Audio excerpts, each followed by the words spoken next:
ஒரு 50-60 வயசான காலத்துல கணவனை இழந்த மனைவியும் மனைவியை இழந்த கணவனும் நினைச்சு நினைச்சு வருத்தப்படக்கூடிய ஒரே விஷயம் என்னன்னா, வாழ்ற காலத்துல நம்ம ஒண்ணுக்கு விட்டு கொடுக்காம ஒண்ணுக்கு ஒருத்தருக்கு ஒருத்தர் குறை பேசியே வாழ்க்கையை கழிச்சிட்டோமே அப்படின்னு சொல்லி நினைக்கிறது தான்.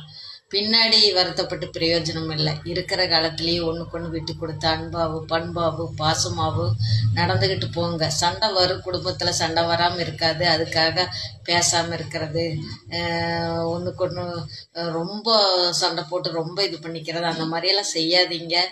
ஏன்னா வாழ்க்கை ரொம்ப நாளைக்கு கிடையாது. ஒருத்தரை விட்டு ஒருத்தர் போயிட்டாங்கன்னா உண்மையான அன்பு இருக்கிறவங்க கண்டிப்பா அதை நினைக்காம இருக்க முடியாது. வாழ்க்கைய நம்ம என்னவோ வேலையில இருந்தாலும் நம்ம மனசுல அதுதான் ஓடிக்கிட்டு இருக்கும். அதனால வார்த்தைகளுக்கும் எல்லாம் உயிர் இருக்கு. நம்ம அதையெல்லாம் நினைச்சு நினைச்சு பார்க்க வேண்டிய காலகட்டம் வரும். சரிங்களா?